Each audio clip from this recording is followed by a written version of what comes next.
Hello friends, welcome back. हम लोग discuss करेंगे आज की क्लास में चैप्टर 3 इंजीनियरिंग मटेरियल्स का, और जिसमें हम डिस्कस करेंगे मैकेनिकल प्रॉपर्टी मेजरमेंट के बारे में। और इस चैप्टर में हम डिस्कस करेंगे वेरी फर्स्ट टॉपिक, जो कि वेरी फर्स्ट पार्ट है इसका, टेंशन टेस्ट या टेंसाइल टेस्ट जिसको बोलते हैं। तो हम टेंशन टेस्ट की बात करेंगे और उसमें भी हम यूनी एक्सियल टेंसिल टेस्ट की बात करेंगे यहाँ पे। तो चैप्टर 3 में, इंजीनियरिंग मटेरियल्स के चैप्टर 3 में हम डिस्कस करेंगे मैकेनिकल प्रॉपर्टी मेजरमेंट के बारे में, और इसमें हम डिस्कस करेंगे टेंशन टेस्ट के बारे में कि क्या है टेंशन टेस्ट। इसके बारे में हम डिस्कस करेंगे आज के क्लास में। तो क्लास स्टार्ट करते हैं very first class tension test से। तो हम स्टार्ट करेंगे टेंशन टेस्ट में यूनी एक्सियल टेंसाइल टेस्ट के बारे में कि ये यूनी एक्सियल टेंसाइल टेस्ट क्या है। तो यह टेस्ट क्या है कि आपका स्टैटिक टाइप का टेस्ट होगा, मतलब इसमें कोई मोशन नहीं होगा, स्टैटिक टाइप है।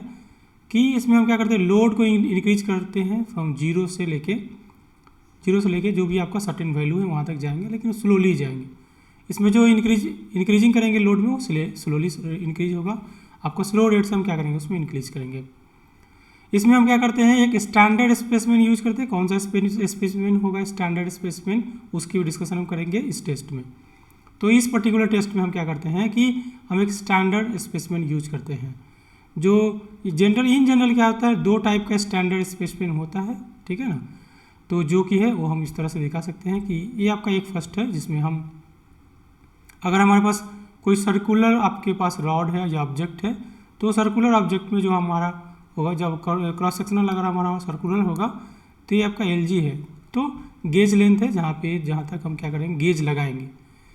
टेस्ट जब करेंगे तो मेजरमेंट करने के लिए हम क्या करते हैं, गेज लगाते हैं। तो गेज को जहाँ पे फिक्स होगा, स्टार्टिंग पॉइंट और जहाँ एंडिंग पॉइंट होगा, उन दोनों के बीच का जो लेंथ होगा वो गेज लेंथ होगा। और यह लेंथ आपका क्या है, टोटल लेंथ है, कि यहाँ से जो स्पेसिमेन है उसका टोटल लेंथ है। तो यहाँ पे हमने जो स्पेसिमेन लिया वो आपका सर्कुलर क्रॉस सेक्शन का है, तो इसका क्रॉस सेक्शन जो है वो सर्कुलर है। यहीं पे बात कर सकते हैं कि ये हमारा रेक्टेंगुलर क्रॉस सेक्शन है। यहाँ पे हमारा क्रॉस सेक्शन है, कैसा है, रेक्टेंगुलर। यहाँ भी आपका गेज लेंथ है और ये आपका क्या है, टोटल लेंथ है। तो क्रॉस सेक्शन आपका क्या हो सकता है, रेक्टेंगुलर हो सकता है। मतलब कि अगर आपके पास कोई स्ट्रिप है तो उसको हम क्या करते हैं, अगर कोई स्ट्रिप है आपका, तो हम उस तरह का अगर रेक्टेंगुलर क्रॉस सेक्शन ले सकते हैं। और यहाँ पे हम उसका क्रॉस सेक्शन क्या ले सकते हैं, सर्कुलर भी ले सकते हैं। तो इस तरह से दो हमारे पास क्या है, स्टैंडर्ड स्पेसिमेन है। हमारे पास जो स्टैंडर्ड स्पेसिमेन है वो इस तरह से दो टाइप का है। तो दो स्टैंडर्ड स्पेसिमेंस है जो हम यूज करते हैं यूनी एक्सियल टेंसाइल टेस्ट में, वो अभी हमने डिस्कस किया। तो अगर हम टेस्ट करते हैं तो क्या होगा, या तो हम अगर बात करेंगे टेंसाइल टेस्ट का, तो उसमें लेंथ अगर है और क्रॉस सेक्शनल एरिया है तो क्या हो जाएगा। अगर हम टेंसाइल टेस्ट की बात कर रहे हैं तो लेंथ क्या होगा, इंक्रीज कर जाएगा। ये उसका ओरिजिनल लेंथ था, यहाँ से लेके यहाँ तक उसका क्या था, ओरिजिनल लेंथ था। लेकिन वो फर्दर लोड अप्लाई करने से, अगर हमने उस पर टेंसाइल लोड दिया है तो उसका लोड क्या होगा, इंक्रीज कर जाएगा। और वहीं पे क्रॉस सेक्शनल एरिया क्या हो जाएगा, रिड्यूस कर जाएगा। तो टेंसाइल टेस्ट में जब आप लोड को अप्लाई करते हैं तो लेंथ क्या हो जाएगा, आपका इंक्रीज कर जाएगा। वहीं हम बात करेंगे क्रॉस सेक्शनल एरिया का, तो डिक्रीज कर जाएगा। जस्ट इसके रिवर्स में अगर हम बात करेंगे कंप्रेसिव डिफॉर्मेशन, कंप्रेशन टेस्ट का, तो उसमें क्या होगा कि अगर हम कंप्रेसिव स्ट्रेंथ अप्लाई करते हैं, इसमें हम क्या करते हैं, कंप्रेसिव स्ट्रेंथ लगाते हैं, तो इसमें क्या होगा, लेंथ में रिडक्शन होगा और आपका क्या होगा, लेंथ में रिडक्शन होगा और क्रॉस सेक्शनल एरिया क्या हो जाएगा, इंक्रीज कर जाएगा। तो इस तरह से दो तरह का टेस्ट आपका हो सकता है। दोनों में हम क्या करते हैं कि जो लोड का अप्लाई करते हैं वो हम क्या करते हैं, वो एक्सियल लोड अप्लाई करते हैं। और भी कुछ बातें हो सकती है, जैसे हमारे पास स्ट्रेंथ, जो आपका टेस्ट में हमारे पास टॉर्सनल टेस्ट भी हो सकता है, जिसमें हमारे क्या होगा, टॉर्सनल स्ट्रेन होंगे। यहाँ पे हमारे पास लीनियर स्ट्रेन है और यहाँ पे हमारे पास क्या है, टॉर्सनल स्ट्रेन है। और टॉर्सनल स्ट्रेन हम कैसे निकालते हैं, एंगल ऑफ ट्विस्ट से, और एंगल ऑफ ट्विस्ट से हम निकालेंगे टॉर्सनल स्ट्रेन। अगर हम बात करेंगे शियर स्ट्रेन का, तो शियर स्ट्रेन क्या होगा, तो जब हम शियर लोड अप्लाई करेंगे तो शियर स्ट्रेन होगा, उसमें शियर लोड अप्लाई करेंगे तो, और उसको हम गामा से रिप्रेजेंट करेंगे शियर स्ट्रेन को, और शियर स्ट्रेन हम फाइंड आउट करते हैं टैन थीटा से।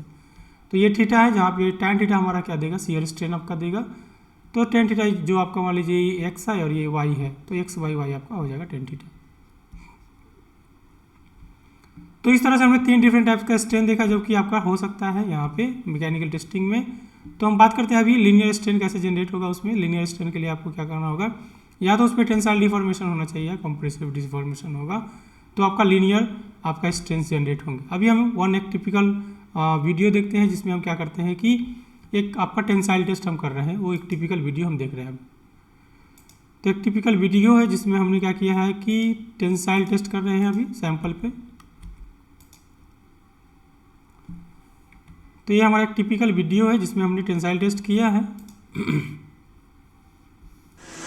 Conducting tensile test, 500 तो यहाँ पे diameter हम क्या कर tensile रहे हैं कि specimen, वर्क पीस को लगा दिए हैं हमने। stainless steel तो वर्क पीस हमने होल्ड कर दिया है। अभी हमने इस वीडियो में हमने क्या किया, वर्क पीस को होल्ड कर दिया है।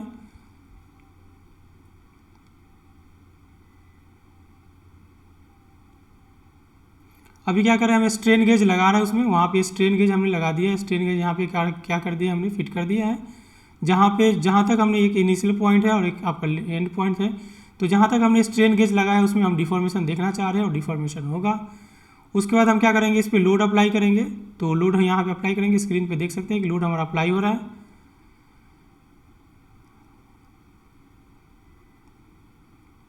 तो ग्रेजुअली हम क्या करेंगे, लोड के मैग्नीट्यूड को हम क्या करेंगे, इंक्रीज करेंगे। ग्रेजुअली हमारा लोड का मैग्नीट्यूड इंक्रीज होगा। तो यहाँ पे देख सकते हैं एक लोड का प्लॉट आपका आ रहा है। तो लोड ग्रेजुअली इंक्रीज होगा। उसके बाद हम एक आपका डिफॉर्मेशन हो जाने के बाद हम क्या करेंगे, गेज को हटा देंगे। मटेरियल का जब यील्डिंग हो जाए तो हम गेज हटा देंगे ताकि वहाँ आपका गेज का फेलियर ना हो। और फिर देखेंगे, यहाँ पे फोकस करेंगे कि कैसे हमारे पास, देखेंगे आगे कि कैसे क्रॉस सेक्शनल एरिया अभी देख सकते हैं कि थोड़ा रिड्यूस कर रहा है, फर्दर रिड्यूस कर रहा है। देख सकते हैं कि एरिया कैसे रिड्यूस किया यहाँ पे स्पेसिमेन पे, ये अभी देखिए फेल हो गया। तो जब आपका एक डिफॉर्मेशन आपका हो गया, जब इलास्टिक डिफॉर्मेशन हो गया है या यील्डिंग स्टार्ट होने वाला होगा, तब हम क्या करेंगे, उसको हम क्या करेंगे, स्टॉप कर देंगे और गेज को रिप्लेस कर देंगे और देख लेंगे कि फाइनली बाकी स्ट्रेंथ कितने होंगे वो हम मेजरमेंट कर लेंगे वर्नियर कैलिपर से। तो इस तरह से हमने आपको एक आपका टेंसाइल टेस्ट को आपको शो किया कि कैसे टेंसाइल टेस्ट आपका होगा। तो अभी यहाँ हम डिस्कस करते हैं कि क्या टेंसाइल टेस्ट में हुआ क्या एक्चुअली, वो देखते हैं। तो हमारे पास क्या था, इनिशियल स्टेज था, हमारे पास एक इनिशियल स्टेज था जहाँ पे हमने क्या किया कि लोड अप्लाई का स्टार्ट किया है। इनिशियल स्टेट है, हम लोड जस्ट स्टार्ट करेंगे। उसके बाद उसमें क्या होगा, एक इलास्टिक डिफॉर्मेशन होगा। तो उसमें क्या होगा, एक इलास्टिक डिफॉर्मेशन होगा। फिर उसमें क्या होगा, यूनिफॉर्म प्लास्टिक डिफॉर्मेशन होगा। अगेन उसका यूनिफॉर्म प्लास्टिक डिफॉर्मेशन होगा, तो डिफॉर्मेशन आपका होगा। उसके बाद क्या होगा, नॉन यूनिफॉर्म प्लास्टिक डिफॉर्मेशन आपका होगा। तो हम क्या कोशिश करेंगे कि जब यूनिफॉर्म प्लास्टिक डिफॉर्मेशन हुआ है तो वहाँ पे अगर हम गेज को हो सकता है कि वहाँ पे हम रिप्लेस कर दें, वहाँ से हटा दें। फिर आपका क्या होगा, नॉन यूनिफॉर्म प्लास्टिक डिफॉर्मेशन होगा। फिर आपका क्या होगा, फॉर्मेशन ऑफ स्मॉल डिफेक्ट्स होंगे, फॉर्मेशन ऑफ क्रैक्स होंगे। देख सकते हैं कि आपको विजुअलाइज होगा, ये आपको मैक्रोस्कोपिक क्रैक्स होंगे। इनिशियली यहाँ पे नॉन यूनिफॉर्म प्लास्टिक डिफॉर्मेशन के टाइम ही हो सकता है क्रैक्स का फॉर्मेशन हो जाए, इनिशिएशन आपका हो जाए, बट वो आपका माइक्रोस्कोपिक लेवल में होगा। बट अगर आप बात करेंगे मैक्रोस्कोपिक लेवल में, तो जो डिफेक्ट्स होंगे, जो फेलियर का साइन दिखेगा आपका, जो क्रैक्स होंगे वो यहाँ पे होंगे। और फाइनली हमारा जो वर्क पीस है वो क्या हो जा रहा है, फेलियर हो जा रहा है। यहाँ पे जो हमने वर्क पीस यूज़ किया है वो हमारा क्या, सर्कुलर क्रॉस सेक्शन का वर्क पीस है। तो अभी और कुछ पॉइंट देखते हैं टेंसाइल टेस्ट में कि क्या होते हैं। तो उसमें आपका ये हमने एक टिपिकल प्लॉट दिया है किसका, टेंसाइल टेस्ट का। एक टिपिकल प्लॉट है जिसमें हमने यूज़ किया है माइल्ड स्टील को, और ये हमने टिपिकल प्लॉट दिया है जिसमें डिफरेंट पैरामीटर्स है, वो हम डिस्कस करते हैं। पहले तो हम बात करते हैं डिफॉर्मेशन का। तो ये हमारा इलास्टिक डिफॉर्मेशन है, दूसरा क्या है, प्लास्टिक डिफॉर्मेशन है। इस रेंज में जो स्ट्रेन है वो हमारा इलास्टिक स्ट्रेन है, और यहाँ पे क्या है, प्लास्टिक स्ट्रेन है। हमने प्लॉट किया है स्ट्रेस वर्सेस स्ट्रेन प्लॉट। तो एक्सिस पे हमारे पास क्या है, स्ट्रेन है, और वाई एक्सिस पे क्या है, हमारा स्ट्रेस है। तो स्ट्रेस की वैल्यू चेंज करेंगे। इनिशियली क्या होगा, अपने यहाँ पे स्टार्ट कर रहे हैं, लोड हमने दिया है, तो लोड अप्लाई करेंगे तो स्ट्रेस जनरेट होगा, और कॉरस्पॉन्डिंग क्या होगा, स्ट्रेन होगा, स्ट्रेस होगा, और फिर उसमें डिफॉर्मेशन होगा। एक आपका स्ट्रेनिंग होगा, लोड के कारण उसमें क्या होना चाहिए, डिफॉर्मेशन होना चाहिए, बट वो रोकेगा, तो उसके कारण क्या होगा, आपका स्ट्रेनिंग होगा। स्ट्रेन जो होगा आपका है, आपका इलास्टिक लिमिट तक होगा। एक इलास्टिक डिफॉर्मेशन आपका उसमें होगा, स्ट्रेनिंग होगा। फिर इलास्टिक के बाद आपका क्या होगा, और अगर हम फर्दर इंक्रीज करेंगे तो उसमें यील्डिंग स्टार्ट होगा। तो फर्दर यील्डिंग स्टार्ट होगा। यील्डिंग स्टार्ट होने के बाद क्या होगा, उसमें आपका एक पॉइंट के बाद क्या होगा, इलास्टिक डिफॉर्मेशन खत्म हो जाएगा, उसके बाद उसमें क्या होगा, प्लास्टिक डिफॉर्मेशन स्टार्ट होगा, फिर प्लास्टिक डिफॉर्मेशन होगा और फिर आपका एक मैक्सिमम स्ट्रेस का मैग्नीट्यूड मिलेगा जिसको हम बोलेंगे कि अल्टीमेट स्ट्रेस। एक मैक्सिमम वैल्यू लोड का वो सस्टेन करेगा स्पेसिमेन, और उसके बाद अगर आपने लोड का जो वैल्यू इंक्रीज करना हो वो बंद हो जाएगा और फाइनली मटेरियल क्या हो जाएगा, आपका फेल करेगा। जो फेलियर स्ट्रेस होगा वो जो मैक्सिमम स्ट्रेस है उससे कम ही होगा, उस पर आपका फेल हो जाएगा। यह आपका क्या है, रप्चर पॉइंट है या रप्चर स्ट्रेस, रप्चर स्ट्रेंथ है। तो यहाँ पे यह जो स्ट्रेस होगा वो आपका फेलियर स्ट्रेस होगा। ये हम बात कर रहे हैं कन्वेंशनल स्ट्रेस स्ट्रेन डायग्राम और नॉमिनल स्ट्रेस स्ट्रेन डायग्राम, इसको बोलते हैं। ये हमारा कन्वेंशनल स्ट्रेस स्ट्रेन डायग्राम है, या इसको हम नॉमिनल स्ट्रेस स्ट्रेन डायग्राम बोलते हैं। वहीं हम अगर बात करेंगे जो आपका ट्रू स्ट्रेस स्ट्रेन डायग्राम का, तो ये आपका क्या है, ट्रू स्ट्रेस स्ट्रेन डायग्राम है। क्या डिफरेंस होगा, आपका कन्वेंशनल स्ट्रेस स्ट्रेन डायग्राम जिसको हम इंजीनियरिंग स्ट्रेस स्ट्रेन डायग्राम भी बोलते हैं, और ट्रू स्ट्रेस स्ट्रेन डायग्राम में इसमें क्या होगा कि ये हमेशा ट्रू स्ट्रेस स्ट्रेन डायग्राम में होगा कि जैसे आपका क्रॉस सेक्शनल एरिया क्या हो रहा है, रिड्यूस कर रहा है, हर एक इंस्टेंट ऑफ टाइम में रिड्यूस कर रहा है क्रॉस सेक्शनल एरिया। तो जो रिड्यूस करेगा तो उसको अगर लेके कैलकुलेट करेंगे तो इसको बोलेंगे ये ट्रू स्ट्रेस स्ट्रेन डायग्राम। लेकिन जो हमने इनिशियल एरिया लिया था, जो हमारा ओरिजिनल क्रॉस सेक्शनल एरिया था, उसको लेकर अगर हम स्ट्रेस का मैग्नीट्यूड कैलकुलेट करेंगे तो हमारा कन्वेंशनल स्ट्रेस स्ट्रेन डायग्राम है, जिसको हम नॉमिनल स्ट्रेस स्ट्रेन डायग्राम भी बोलते हैं। तो इस तरह से यहाँ पे हमारे पास डिफरेंट पॉइंट्स है। एक आपका इलास्टिक पॉइंट है, एक आपका इलास्टिक लिमिट होगा, उसके बाद आपका एक प्रोपोर्शनल लिमिट होगा, उसके बाद इलास्टिक लिमिट होगा, उसके बाद यील्डिंग पॉइंट होंगे, यील्डिंग पॉइंट्स होंगे, फिर आपका क्या होगा, यील्डिंग पॉइंट्स के बाद आपका अल्टीमेट पॉइंट होंगे, फिर आपका क्या होगा, फ्रैक्चर पॉइंट्स होंगे। तो ये आपका डिफरेंट पॉइंट्स है टेंसाइल टेस्ट में। ये आपका टिपिकल स्ट्रेस स्ट्रेन डायग्राम था आपका टेंसाइल टेस्ट का। कुछ और पॉइंट्स हम डिस्कस करते हैं हम इस टेंशन टेस्ट में। आपका टेंसाइल टेस्ट में जो नॉमिनल स्ट्रेस होती है या स्ट्रेन होगा, और जिसको हम कन्वेंशनल स्ट्रेस स्ट्रेन डायग्राम बोलते हैं, वो क्या है, stresses are usually computed on the basis of original area. ये आपका जो नॉमिनल है उसमें हम क्या करते हैं, ओरिजिनल क्रॉस सेक्शनल एरिया रहते हैं स्पेसिमेन का। और अगर हम बात करेंगे ट्रू स्ट्रेस स्ट्रेन डायग्राम में, तो हम इसमें क्या करते हैं, एक्चुअल क्रॉस सेक्शनल एरिया रहता है, इंस्टेंटेनियस क्रॉस सेक्शनल एरिया लेते हैं जब हम अब उसमें स्ट्रेस का मैग्नीट्यूड कैलकुलेट करते हैं। तो अभी हम कुछ पॉइंट्स वहाँ पे थे आपके, ए आपका क्या था, द लिमिट ऑफ प्रोपोर्शनलिटी और द प्रोपोर्शनल लिमिट। बी हमारा क्या था, इलास्टिक पॉइंट थे। सी हमारा क्या है, अपर यील्ड पॉइंट है। डी क्या है, लोअर यील्ड पॉइंट है। ई अल्टीमेट पॉइंट है, और एफ हमारा क्या है, फ्रैक्चर पॉइंट है। ए बी सी डी ई ये पॉइंट्स यहाँ पे देख सकते हैं। ए आपका यहाँ है, B C D E F. तो हमने डिस्कस किया कि ए जो है आपका लिमिट ऑफ प्रोपोर्शनलिटी है, जहाँ तक आपका स्ट्रेस और स्ट्रेन आपस में प्रोपोर्शनल है। बी हमारा इलास्टिक पॉइंट है, या इसको बोलते हैं इलास्टिक लिमिट है। सी हमारा अपर यील्ड पॉइंट है, और डी लोअर यील्ड पॉइंट है। अल्टीमेट पॉइंट है, जहाँ पे स्ट्रेंथ होगा, जो स्ट्रेस होगा आपका अल्टीमेट स्ट्रेस होगा। और फाइनली हमारे पास क्या है, फ्रैक्चर पॉइंट है। ये डिफरेंट पॉइंट्स है टेंशन टेस्ट में, टेंसाइल टेस्ट में। एक और हम बात करते हैं, ये स्टडी एक स्ट्रेस स्ट्रेन डायग्राम को हम शो करते हैं यहाँ पे। इसमें क्या करता है कि क्या होता है कि कभी कभी क्या होता है कि अगर हम एक्चुअल स्ट्रेस स्ट्रेन डायग्राम की बात करेंगे, तो अगर हम देखेंगे तो उसमें क्या होगा कि जो स्ट्रेस स्ट्रेन डायग्राम होगा उसमें अगर हम बात करेंगे तो उसमें यील्ड पॉइंट को, आपका यील्ड पॉइंट जो होती है और जो प्रोपोर्शनल लिमिट होगी, ये दोनों इतना क्लोज होंगे, प्रोपोर्शनल लिमिट और आपका यील्ड पॉइंट दोनों इतना क्लोज होंगे कि इसको लोकेट करना बहुत टफ होगा, इजीली आप नहीं लोकेट कर सकते हैं। तो हम क्या करते हैं, जो ये लाइन है, इस लाइन के पैरेलल लाइन प्लॉट करेंगे, और वो लाइन जहाँ पे इंटरसेक्ट करेगा, पैरेलल लाइन कितने डिस्टेंस पे करेंगे, ये 0.2% of the strain, 0.2% of the strain पे हम क्या करेंगे, प्लॉट करेंगे पैरेलल लाइन। इस लाइन के जो आपका प्रोपोर्शनल लिमिट का लाइन है, उसके लाइन पैरेलल हम क्या करेंगे, लाइन ड्रॉ करेंगे, और वह लाइन जहाँ पे ये स्ट्रेस स्ट्रेन डायग्राम को इंटरसेक्ट करेगा, वहाँ पे जो पॉइंट होंगे उसको हम बोलेंगे कि हमारा यील्डिंग पॉइंट है, ये हमारा यील्डिंग पॉइंट है। और यहाँ जो स्ट्रेंथ होंगे उसको यील्ड स्ट्रेंथ बोलते हैं, या स्ट्रेस को यील्डिंग स्ट्रेस बोलते हैं, या इसको हम प्रूफ स्ट्रेस भी बोलते हैं कि ये हमारा प्रूफ स्ट्रेस है। अगर हम डिजाइन पॉइंट ऑफ बात करेंगे कि डिज़ाइन में, तो उसको बोलते हैं ये डिजाइनिंग स्ट्रेस है।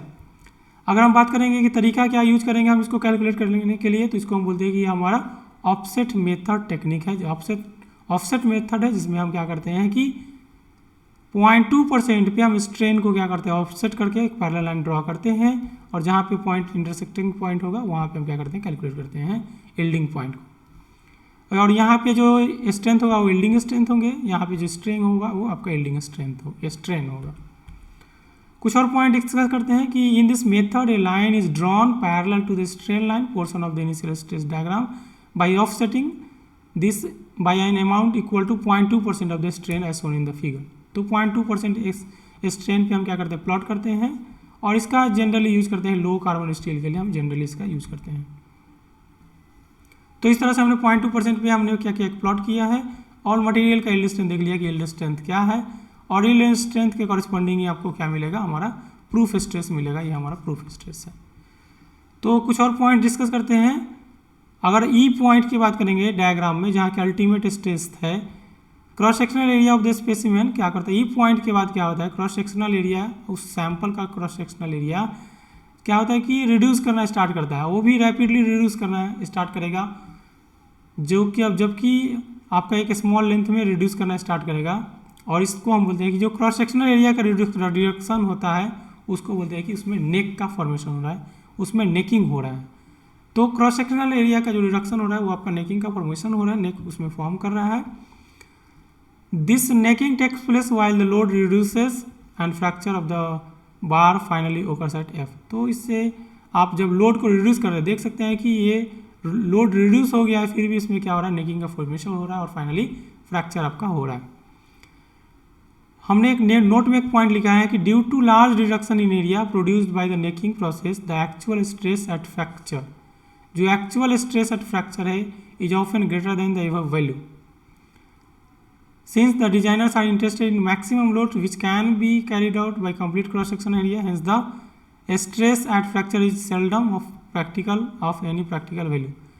तो मैक्सिमम लोड जो होगा उसी का हम यूज करते हैं जनरली डिजाइनिंग में, या यील्डिंग को यूज करते हैं। तो जो फ्रैक्चर स्ट्रेस है उसका कोई खास वैल्यू नहीं है, जो मैक्सिमम होंगे उसका वैल्यू हम यूज लेते हैं, उसका यूज करते हैं। नेक्स्ट टर्म है हमारे पास, एक टर्म है जिसको हम डिस्कस करते हैं कि वो टर्म क्या है, परसेंटेज इलोंगेशन की बात करते हैं कि क्या है परसेंटेज इलोंगेशन। तो जो डक्टिलिटी है मटेरियल का उसको हम क्या क्वांटिफाई करने के लिए, करेक्टराइज करने के लिए हम क्या करते हैं परसेंटेज इलोंगेशन से हम कैलकुलेट करते हैं जो मटेरियल का डक्टिलिटी क्या है, मटेरियल डक्टाइल है कि नहीं है, उसको क्वांटिफाई करने के लिए हम क्या करते हैं परसेंटेज इलोंगेशन का यूज करते हैं।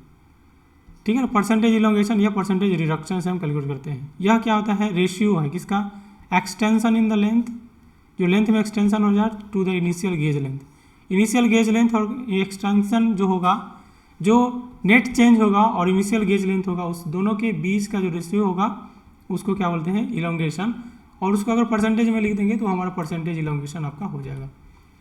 तो L1 अगर आपका एक्चुअल आपका अगर L1 आपका क्या है एक्सटेंडेड लेंथ है, टोटल जो लेंथ है, और LG आपका गेज लेंथ है, और L1 आपका एक्सटेंडेड लेंथ है एट द आपका गेज, तो L1 माइनस LG क्या हो जाएगा एक्सटेंशन इन द लेंथ होगा, और LG से हमने अगर डिवाइड कर दिया तो ये हमारा क्या हो जाएगा इलोंगेशन होगा, मल्टीप्लाइड बाई 100 हो जाएगा, तो ये परसेंटेज इलोंगेशन हो गया। इस तरह से हमने डेल्टा जिसको बोलते हैं परसेंटेज इलोंगेशन हमने कैलकुलेट किया, और ये फार्मूला यूज करेंगे। बहुत ही इंपॉर्टेंट ये टर्म है, फार्मूला है, इससे 2-3 क्वेश्चन, इससे हम आपको क्वेश्चन बहुत सारे क्वेश्चंस मिल जाएंगे गेट के एग्जाम में या और अदर कॉम्पिटिटिव एग्जाम में आपको, कि फाइंड परसेंटेज इलोंगेशन। L1 हमारा क्या है गेज लेंथ है of the specimen after fracture है, और LG क्या है गेज लेंथ है, और ये क्या है आपका बिफोर फ्रैक्चर है कि फ्रैक्चर से पहले। क्वेश्चन भी एक लेते हैं और उसको सॉल्व करते हैं। 16 mm डायमीटर का कोई बार है जो इलोंगेट होगा कितना परसेंट से, 0.04% से इलोंगेट होगा जब हम 16 किलो न्यूटन का फोर्स लगाते हैं। जो एवरेज डिक्रीज होगा डायमीटर में 0.01% का है, कहा then find the value of E, V and G। इसको कैलकुलेट करते हैं हम। तो कैलकुलेट करने के लिए हमारे पास न्यू जो है वो आपका क्या है, जो न्यू होगा आपका hoop strain by longitudinal strain से हम कैलकुलेट करते हैं। तो न्यू जो आपका होगा उसको हम कैलकुलेट करेंगे hoop strain by longitudinal strain से, और इसको कैसे कैलकुलेट कर सकते हैं इस फार्मूला से, ई एल जो होगा स्ट्रेन जो होगा लेंथ के डायरेक्शन में, और ये स्ट्रेन हो जाएगा जो सर्कमफ्रेंशियल स्ट्रेन होगा आपका यह होगा change in length bye original length से, और ये क्वेश्चन में गया है 0.04%। और हुप स्ट्रेन जो होगा वो change in diameter by original diameter से, और ये 0.001।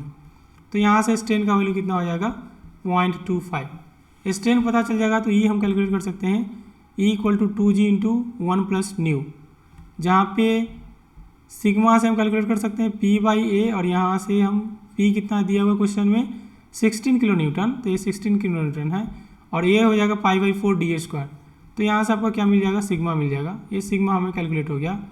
ई निकाल सकते हैं सिग्मा बाई एप्सिलॉन एल से, तो सिग्मा पता है, एप्सिलॉन एल भी पता है 0.004, तो यहाँ से ई निकल गया 200 गीगा पास्कल। तो अगर ई हमें निकल गया तो जी निकालना है, तो जी निकाल सकते हैं, जी कितना हो जाएगा यहाँ से कैलकुलेट करेंगे तो जी हमारा मिल जाएगा 80 गीगा पास्कल। तो इस तरह से हमने क्या किया है कि लॉन्गिट्यूडनल स्ट्रेन और हुप स्ट्रेन को फॉर्मूला लिख लिया है, change in length in longitudinal direction और change in length in diameter या हुप डायरेक्शन। तो यहाँ से हमने स्ट्रेन निकाल लिया है, और उसके बाद यंग्स मॉडुलस निकाल लिया, और फाइनली हमने क्या किया है ये फार्मूला यूज करके E equals to 2g into 1 plus mu use करके हमने जी को भी कैलकुलेट कर लिया। इसके रिलेशन कैसे आएंगे वो हम आगे डिस्कस करेंगे, कैसे रिलेशन एस्टैब्लिश्ड होंगे। तो इस तरह से हमने क्वेश्चन सॉल्व किया, और अभी देखते हैं कुछ और पॉइंट्स टेंसाइल टेस्ट में। तो जो मटेरियल का बिहेवियर होगा टेंसाइल टेस्ट में, वो बिहेवियर यहाँ पे हमने शो कर दिया है। तो ये लोडिंग का डायरेक्शन है, तो लोड अगर आपने अप्लाई किया है, स्ट्रेस स्ट्रेन प्लॉट है ये आपका, तो लोड अप्लाई करेंगे तो एक आपका बिहेवियर हो सकता है कि वो लीनियर आपका क्या हो स्ट्रेन हो। लोड का वैल्यू इंक्रीज करेंगे तो स्ट्रेन भी आपका क्या हो जाएगा इंक्रीज करेगा। आपका स्ट्रेन हो सकता है कि पैराबोलिक हो, लीनियर ना हो क्या हो पैराबोलिक हो। लोडिंग करेंगे तो इंक्रीज करेगा, अनलोडिंग करेंगे तो डिक्रीज कर जाएगा। दूसरा क्या हो आपका दूसरा क्या हो, ना तो लीनियर हो ना पैराबोलिक हो, आपका क्या हो ये हिस्टेरिसिस हो, हिस्टेरिसिस टाइप का हो कि अगर आपने लोड अप्लाई किया तो एक अलग पाथ फॉलो किया है तो अनलोडिंग में एक दूसरा पाथ फॉलो करेगा। तो इस तरह का बिहेवियर भी आपका क्या हो सकता है, जो इंजीनियरिंग मटेरियल से वो सॉल्व आपका दिखा सकता है, वो दर्शा सकता है जो बिहेवियर होगा लोडिंग एंड अनलोडिंग का टेंसाइल टेस्ट में। अगर हम आगे बात करेंगे कि अगर आपने ब्रिटल मटेरियल का टेस्ट किया है तो इसमें क्या होगा कि हमें पता है कि ब्रिटल मटेरियल जिसमें कि आपका एक्सटेंशन क्या होगा ना के बराबर होगा, ना ही होगा समझिए। तो इसमें क्या होगा कि तो इसमें practical region of the tensile test graph is much reduce. तो इसमें क्या होगा कि जो प्लास्टिक रीजन होगा वो थोड़ा रिड्यूस कर जाएगा, क्योंकि इसमें कोई भी आपका क्या होगा डिफॉर्मेशन होगा ही नहीं। ये आपका टिपिकल प्लॉट है, इसमें देख सकते हैं कि आपका जो भी होगा इलास्टिक डिफॉर्मेशन ही आपका है, प्लास्टिक डिफॉर्मेशन उतना ज़्यादा नहीं है। जो भी है कि आपका इलास्टिक डिफॉर्मेशन है, प्लास्टिक डिफॉर्मेशन का मैग्नीट्यूड बहुत ही कम है। तो अगर हम बात करेंगे कुछ और टर्म्स का टेंशन टेस्ट में, गेज लेंथ का, तो जो लेंथ होगा the prescribed part of the cylinder, और ये आपका प्रिज्मेटिक पोर्शन है of the test on which elongation is measure, जिसमें हम क्या करते हैं इलोंगेशन मेजर करते हैं टेंसाइल टेस्ट में, वो आपका हमारा क्या होगा गेज लेंथ होगा। नेक्स्ट हम बात करते हैं नेकिंग और वेस्टिंग का। तो ये form of shape of the localised reduced in cross sectional occurring in a ductile material under tension before fracture. तो टेंसाइल टेस्ट में बिफोर फ्रैक्चर क्या करेगा, आपका एक लोड एक आपका शेप देगा, और उस शेप को हम क्या बोलते हैं नेकिंग का फॉर्मेशन होगा। क्रॉस सेक्शनल एरिया में रिडक्शन होगा तो आपका नेकिंग का फॉर्मेशन होगा। नेक्स्ट यहाँ है permanent set, the plastic deformation which persist after the removal of applied load, इसको बोलते हैं परमानेंट चेंज, परमानेंट सेट। तो अगर आपने लोड अप्लाई किया डिफॉर्मेशन प्लास्टिक डिफॉर्मेशन हो गया, तो अगर आपने लोड को हटाएंगे तो हो सकता है कि जरूरी नहीं कि वो चेंज हो ही जाए, वो इनिशियल स्टेट में आ ही जाए। तो अगर नहीं हुआ पूरा लोड तो हम उसको बोलते हैं प्लास्टिक डिफॉर्मेशन होते हैं। नॉन प्रोफेशनल इलोंगेशन की बात करेंगे, जिसको आरबी से लिखते हैं। तो the stress at which the non professional elongation measured to a specific percentage of original gauge length is usually specified by 0.1%, 0.2, 0.5% of original gauge length. तो 0.1%, 0.2% and 0.5% of original gauge length से हमें क्या मिलता है, प्रूफ स्ट्रेस का value निकलेगा। Proof stress अगर हम दो कंडीशन में देखें तो यहाँ पे प्रूफ स्ट्रेस का वैल्यू आरपी है, और ये यहाँ से लेके यहाँ तक है। यहाँ पे प्रूफ स्ट्रेस की बात करेंगे तो ये उससे ऑल्दो उससे ज़्यादा है, देखने में फिगर में तो ज़्यादा दिख रहा है, बट आपका क्या है ये प्रूफ स्ट्रेस है। The cross stress corresponding to a specific percentage of the original gauge length of the combined elastic and inelastic elongation है आपका। तो ये आपका दो आपका है कि एक आपका प्रूफ स्ट्रेस का है, ये भी आपका प्रूफ स्ट्रेस का है, ये आपका परमानेंट डिफॉर्मेशन हो रहा है, ये आपका क्या है टोटल इलोंगेशन हो रहा है। तो इस तरह से हम क्या करते हैं प्रूफ स्ट्रेस का वैल्यू दे सकते हैं। कुछ पॉइंट्स और है टेंशन टेस्ट में, यील्डिंग पॉइंट, जहाँ पे आपका मटेरियल का यील्डिंग होगा, जहाँ से लेंथ आपका क्रॉस सेक्शनल एरिया में चेंजेस आना स्टार्ट होगा। शियर फ्रैक्चर, यह क्या है एक मोड ऑफ फ्रैक्चर है किसका, क्रिस्टलाइन मटेरियल का, resulting from movement of planes which are oriented in the direction of shear stress. तो ये आपका शियर फ्रैक्चर है। डक्टिलिटी की बात करते हैं तो जिसमें क्या करते हैं मटेरियल आपका डिफॉर्म करता है, वो भी the ability of a material to deform plastically before fracture. तो जो प्लास्टिकल डिफॉर्मेशन आपका हो रहा है फ्रैक्चर से पहले, उसको बोलते हैं कि आपका मटेरियल का डक्टिलिटी है। वहीं अगर हम बात करेंगे माइलेबिलिटी का, तो the property of the materials and alloys to plastically deform under the compression without rupture. Compressive load अगर हम अप्लाई कर रहे हैं मटेरियल के ऊपर और बिना फेल किए जब तक उसमें आपका डिफॉर्मेशन हो रहा है, उसको बोलते हैं कि हमारा मटेरियल का आपका माइलिएबिलिटी है। तो स्ट्रेस स्ट्रेन डायग्राम एक और डिस्कस करते हैं जो हमने टेंसल टेस्ट के लिया है, उसमें कुछ पॉइंट्स देखते हैं। जैसे ये हमारा यील्डिंग पॉइंट है, बी हमारा कुछ पॉइंट है, तो बी हमारा हो सकता है यह भी यील्डिंग पॉइंट है क्योंकि ये यील्ड प्लेटू है, यहाँ से लेके यहाँ तक स्ट्रेन हार्डनिंग है। और ये आपका क्या है पोस्ट अल्टीमेट स्ट्रेस, ये आपका क्या है पोस्ट अल्टीमेट स्ट्रेस। यहाँ पे आपका सिग्मा एस है, सिग्मा एस आपका फिर क्या है सिग्मा एस के बाद क्या है टाउ एस यू या एप्सिलॉन एस यू। तो सिग्मा क्या स्ट्रेस है और एप्सिलॉन क्या है स्ट्रेन है। यहाँ पे फेलियर हो रहा है, ये आपका यील्ड प्लेटू है और आपका स्ट्रेन हार्डनिंग रीजन यहाँ पे है, ultimate post ultimate stress region इधर है। इसमें हमने ए लिखा है, ये आपका सिग्मा वाई एप्सिलॉन वाई है और ई आपका है और फिर आपका क्या है ये आपका ओरिजिन है, जो कि आपका ओरिजिन है, जो कि जिसको हम बोलते हैं कि ये हमारा ओरिजिन है और इसमें हमें क्या हो रहा है इलास्टिक डिफॉर्मेशन आपका मिल रहा है। तो मॉडुलस ऑफ इलास्टिक की बात कर रहे हैं तो क्या होता है Hooke's law provide us the relation for uniaxial stress. तो sigma equals to E epsilon हो जाएगा, यहाँ से ई जो हो जाएगा आपका ई जो हो जाएगा यहाँ पे the constant of the property is known as the elastic modulus, जिसको मॉडुलस ऑफ इलास्टिसिटी बोलते हैं और इसको हम यंग्स मॉडुलस भी बोलते हैं।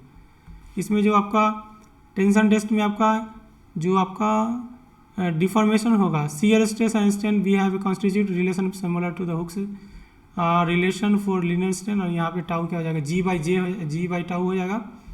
और मॉडुलस ऑफ इलास्टिसिटी क्या हो जाएगा आपका क्या होगा, यहाँ से जी क्या हो जाएगा tau by new, tau by gamma. तो यहाँ पे ई बाई 2 इंटू 1 प्लस सिग्मा आपका हो जाएगा। तो यहाँ से टॉर्सन तक और भी डिस्कशन देखेंगे इसका आगे के क्लासेस में। तो यहाँ पे मॉडुलस शियर मॉडुलस और क्या है आपका जो आपका हुक्स लॉ है उसका रिलेशन यहाँ पे मेंटेन है कि आपका equal to 2g into 1 plus mu. इसका डेरिवेशन भी देखेंगे हम लोग नेक्स्ट क्लास में। तो इक्वल टू आपका क्या हो जाएगा 2g इंटू 1 प्लस न्यू। ये कैसे आया उसको हम डिस्कस करेंगे नेक्स्ट क्लास में कि आपका ई जी और न्यू में क्या रिलेशन है और वो रिलेशन कैसे आएगा। तो इस तरह से हमने कुछ टेंशन टेस्ट देखा आज के क्लास में, जिसमें हमने डिफरेंट पॉइंट्स देखा। स्पेशली हमें याद रखना होगा यील्डिंग पॉइंट को, अपर यील्ड एंड लोअर यील्ड, और आपका क्या है इलास्टिक लिमिट आपका इलास्टिक है, ये आपका इलास्टिक लिमिट है, यहाँ से इलास्टिक डिफॉर्मेशन होगा। कुछ एक पॉइंट के बाद डिफॉर्मेशन प्लास्टिक होना चाहिए, तो प्लास्टिक डिफॉर्मेशन आपका होगा। तो ये हमने डिस्कस किया आज के क्लास में टेंशन टेस्ट को। तो thank you so much for attending the class, see you in the next class. अगला क्लास हम लोग डिस्कस करेंगे, नेक्स्ट क्लास में हम डिस्कस करेंगे मैकेनिकल प्रॉपर्टी में relation between E G and mu. तो इस तीनों के बीच में हम क्या करेंगे रिलेशन देखेंगे। तो आज का क्लास यहीं पे क्लोज करते हैं।